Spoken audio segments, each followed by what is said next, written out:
যে মেলেছি এই পাখনা, প্রেশারের ঢাকনা থাকনা, বাজুক না বেল শুরু হয়ে যাক, খেল জীবনটা পাল্টে যাক না রোজকের গিন্নি। রাধে রাধে বন্ধুরা, তোমরা কেমন আছো? আশা করি তোমরা সবাই ভালো আছো। আমার পরিবারের সবাইকে অনেক ভালোবাসা, স্বাগত। আবারও তোমাদের সামনে নতুন একটা ব্লগ নিয়ে চলে এসেছি। আমরাও সবাই খুব খুব ভালো আছি। তো দেখো, সকাল সকাল মুখে একটা ব্রাশ নিয়ে শুরু করে দিয়েছি ব্লগটা। আর এই দিকের কি বলতো, জায়গাটা খুব সুন্দর, কিন্তু মাঝে মাঝে কুকুর বিড়ালের এতটা উৎপাত দেখে তো প্রচণ্ড মাথা খারাপ হয়ে যায়। তো আজকের সকালটা আমি কিভাবে কাটাচ্ছি আমার পরিবারকে নিয়ে, তো সেটাই আমি তোমাদের সঙ্গে শেয়ার করব। আর আমি প্রত্যেক দিন ব্লগগুলো যে পোস্ট করি, তোমরা এত সুন্দর সুন্দর কমেন্ট করো, তার জন্য তো অসংখ্য ধন্যবাদ। আর যারা কমেন্ট করছো না, তাদেরকেও অসংখ্য ধন্যবাদ যে আমাকে এইভাবে সাপোর্ট করার জন্য। আর এই গাছে আমি ফুলগুলো দেখছি কী কী ফুল ফুটেছে না ফুটেছে। আর এই গাছে ফুল জানো তো 2 রকম, একই গাছে 2 রকম জবা গাছ। তো আমারও প্রচণ্ড লাগানোর কিন্তু ইচ্ছে আছে। আর ওয়েদারটা বেশ ভালো, জানো তো, মনে হচ্ছে বৃষ্টি হতে পারে, জানি না বৃষ্টি হবে কি না। তারপর আমি ফ্রেশ হয়ে দেখো চলে এসেছি আমার ছোট্ট গার্ডেনে। তো এখানে আমি আমার গার্ডেনটাকে সুন্দর করে পরিষ্কার করছি। বুঝতেই পারছো, এত পরিমাণে বৃষ্টি হয়ে হয়ে না গাছপালাগুলো প্রচণ্ড খারাপ হয়ে গেছে। তো আজকে একটু রোদ রোদ ভাব আছে, একটু বেশি পরিমাণে যখন রোদ হবে, তখন ভাবছি এই জায়গাটা আমি খুব সুন্দর করে পরিষ্কার করে নেব।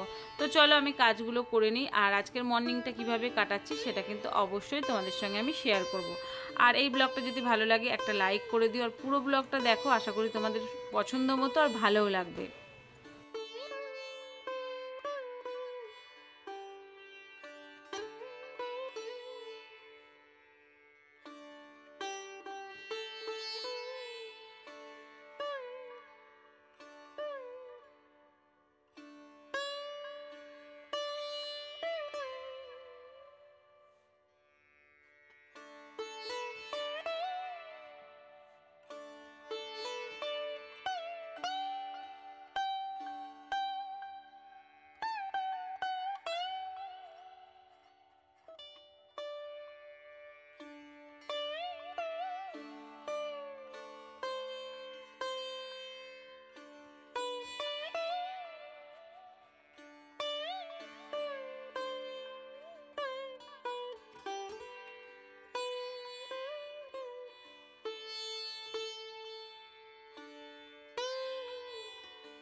তো দেখো, ওখান থেকে আসার পর টুকটাক যে কাজগুলো ছিল সেগুলো করে এখানে মেয়ে স্নান টান করে নিয়েছে। তো মেয়ের এখন চুলটা বেঁধে দিচ্ছি। প্রত্যেক দিন ওর চুলটা বাঁধতে হয়। আমি বলি যে একটু চুলটা কেটে বাবু ছোট করে নে, ও কিছুতেই ছোট করতে চায় না। আগে যখন আমার মা স্কুলে যেতাম আমরা, তখন আমার মা আমাদেরকে বেনুনি করে দিত। এখন আমি আমার মেয়েকে দিই, অনেক কিছু শিখেছি। সত্যি মা হওয়ার পর যে এই অভিজ্ঞতাগুলো পাবো, সত্যি করে বুঝতে পারিনি। তো মাঝে মাঝে না মনটাও খারাপ হয়ে যায়, মায়ের কথা প্রচণ্ড মনে পড়ে যে যখন স্কুল যেতাম না, মা তাড়াতাড়ি করে চুলগুলো 2 দিকে বেনুনি করে দিত, আর কি ভালো যে লাগতো। আর এখন দেখো আমি আমার মেয়েকে করে দিই। তো মেয়ের তো বড় বড় চুল পছন্দ, তো ওই জন্য আমিও আর সেরকম কাটতে চাই না। কিন্তু এই যে একটু আগাগুলো কীরকম হয়ে গেছে, বললাম বাবু পুজোর সময় কিন্তু কেটে নিও। তো দেখো ওকে এখন আমি খেতে দেবো। তো টুকটাক যে কাজগুলো আছে সেগুলো করে নিয়ে সোজা চলে যাব রান্নাঘরে।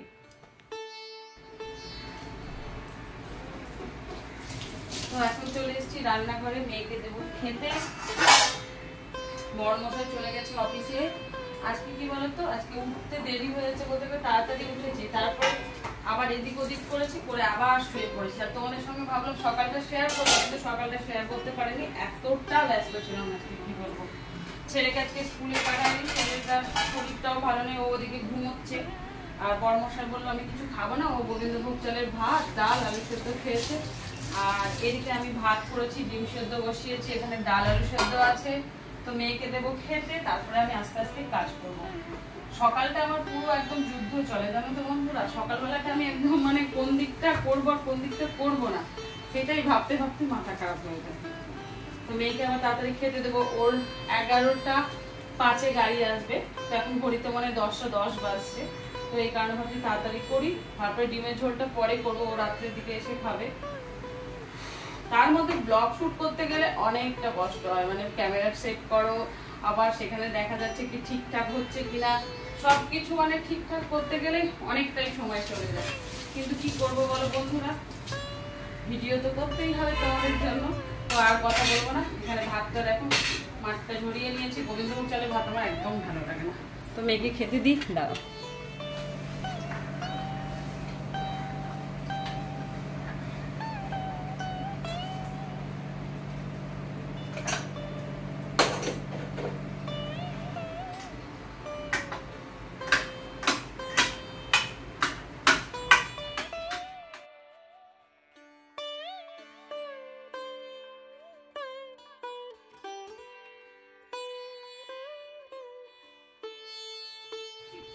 তো মেয়েকে ওদিকে খেতে দিয়ে দিলাম, তারপর এখানে দেখো আমি ঠাকুর রুমে চলে এসেছি আমার গোপু সোনাকে উঠাতে। আজকে একটু লেট হয়ে গেছে, তো এখানে গোপু সোনাকে জাগাবো। আমাদের কি বলতো, প্রত্যেক দিন মনে হয় কাজ আর কাজ, কাজ যেন পিছন ছাড়তেই চায় না। ভালো লাগুক আর না লাগুক, সেই সংসারের খুঁটিনাটি কাজ কিন্তু করে যেতেই হবে। তো সবসময় কিন্তু হাসি মুখে ভালো থাকার চেষ্টা করি, ভালোভাবে কাজগুলো করার চেষ্টা করি।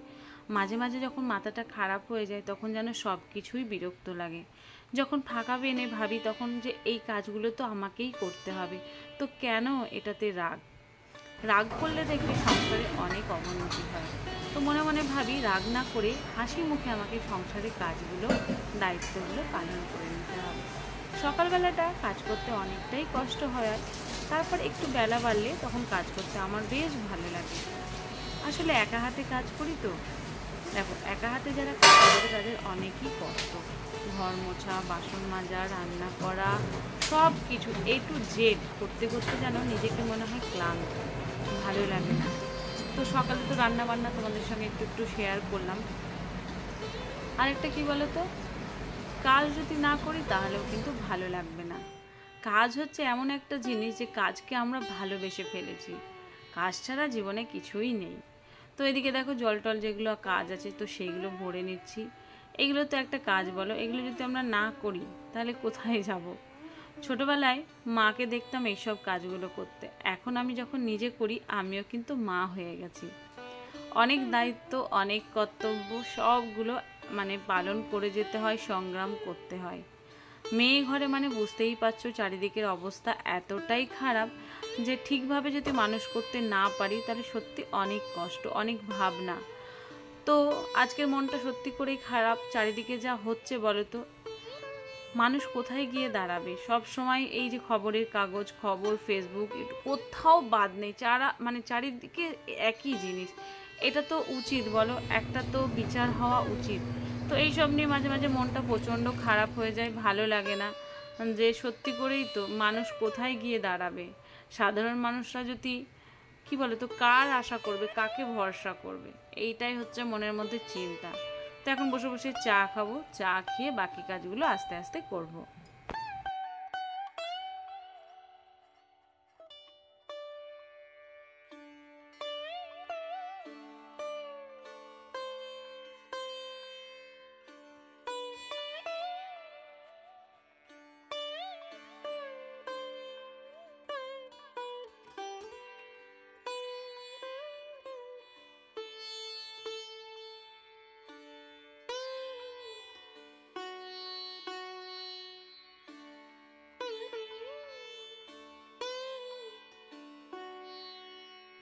তো মেয়ে চলে গেল স্কুলে, দেখতেই পেলে। তারপর এখানে দেখো আমি বেডরুমটাকে একটু সুন্দর করে পরিষ্কার করব। আর এই বর্ষাকালে জানো তো বন্ধুরা দারুণ ঝুল হচ্ছে, ভালোই লাগছে না।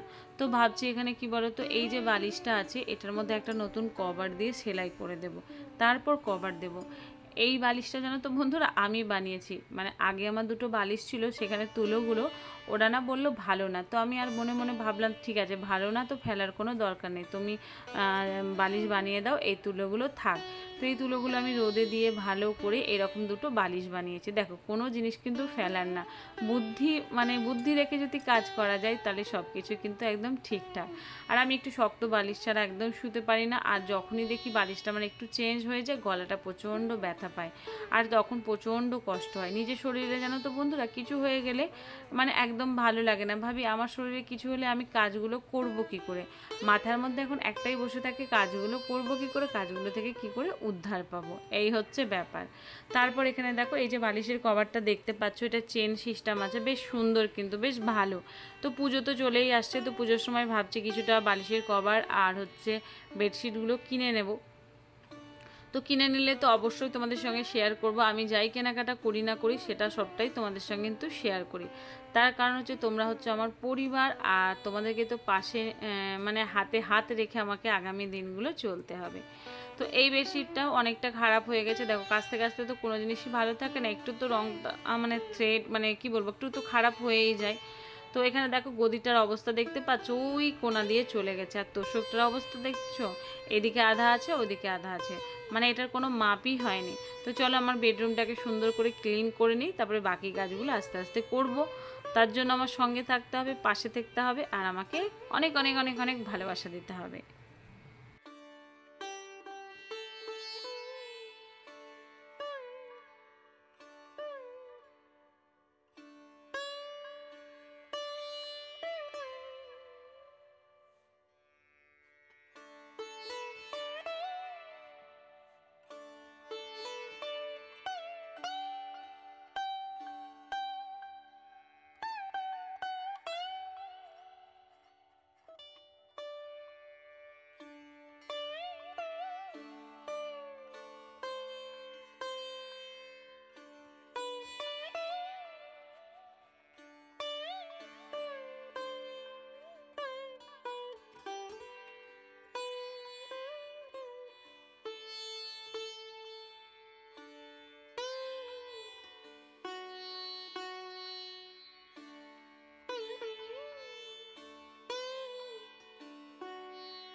প্রত্যেকটা মেয়েদের স্বপ্ন হচ্ছে সংসারকে সুন্দর করে গড়ে তোলা আর সুন্দর করে সাজিয়ে গুছিয়ে রাখা। আমি যতটুকু পারি সাজিয়ে গুছিয়ে রাখি, সেটাই কিন্তু তোমাদের সঙ্গে শেয়ার করি। তো প্রায় এখানে আমি মানে ড্রেসিং টেবিলটা সুন্দর করে পরিষ্কার করে রাখি, মুছে টুছে না রাখলে দেখবে ধুলোটা প্রচণ্ড পরিমাণে পড়ে যায়। তো সব সময় চেষ্টা করি। আর আমার ড্রেসিং টেবিলটার অবস্থা বুঝতেই পারছো, একটু ভেঙে গেছে সাইডটা, এই কারণে এই অবস্থা। ভাবছিলাম যে একটা নতুন ড্রেসিং টেবিল নিলে বেশ ভালোই হয়, কিন্তু বর্মশাই বললো এটার কি হবে, এটা তাহলে কি করবে, এটা কি ফেলে দেবে? আর এখন তো এটার যা অবস্থা, এটার কোনো মানে পয়সাই পাওয়া যাবে না। তো ইচ্ছে আছে কিছুদিন চলুক, তারপরে তখন ভাবা যাবে। এই ড্রেসিং টেবিলটা কি বলো তো, আমার বিয়ের পর আমার বড়মশাই মানে তোমাদের দাদা ভাই আমাকে কিনে দিয়েছিল। আগে আমার আয়না ছিল না, তখন খুব কষ্ট করে আমি সাজুগুজু করতাম, তখন অনেক কষ্ট হয়েছিল। তখন এটা মনে হয় অনলাইন থেকে আমাকে কিনে দিয়েছে। তো চলো, কিনে যখন দিয়েছে, ভেঙে গেছে, যাই হয়ে গেছে, গিফট গিফট কী হয়। তো তখন তো বেশ ভালোই লাগতো। এখন মনে হয় যে ব্ল্যাক কালারে যেরকম আমার আলমারি আছে, তো এই আলমারি অনুযায়ী একটা সুন্দর দেখে ড্রেসিং টেবিলটা নিয়ে নেব। তারপর দেখো এগুলো আমি গোছগাছ করছি, ভালো করে পরিষ্কার করছি। আর ক্যামেরাটা সেট করতে গেলে তো অনেকটাই সময় লেগে যায়, কোনটা ঠিক হচ্ছে কোনটা ভুল হচ্ছে এগুলো করতে করতেই সময় চলে যায়। তো আশা করি অন্য দিনের মতো তোমাদেরকে আজকের ব্লগটা ভালো লেগেছে। প্লিজ তোমরা একটু ভালোবাসা দিও, অনেক কষ্ট করে আমি ভিডিওগুলো করি। আর সত্যি করে তোমাদের যদি ভালোবাসা না পাই, ভিডিও করার ইচ্ছেটাই একদম কিন্তু চলে যাবে। তো দেখো আমি সুন্দর করে পরিষ্কার করছি। আর কার কার এরকম ঘর গোছাতে ভালো লাগে, ড্রেসিং টেবিল গোছাতে ভালো লাগে, তারা কিন্তু অবশ্যই কমেন্ট করে কিন্তু জানাবে। আর এখানে দেখো আমার যে টুকটাক নেল পালিশ এটা ওটা আছে, তো সেইগুলোকে সুন্দর করে গুছিয়ে রাখছি। এটা আমার একদিন থাকবে, তারপর আমার ছেলে মেয়ে এদিক ওদিক সেদিক সব পুরো ঘেটে ঘ করে দেবে। তো এটার পর আমি সোজা চলে গেছি ঘর মুছতে। দেখো আমি সুন্দর করে ঘরটাকে মুছে নিচ্ছি, আর ঘর যদি না মুছি তাহলে তো একদম ভালো লাগে না। তো চলো ঝটপট করে ঘরগুলোকে মুছে নিই।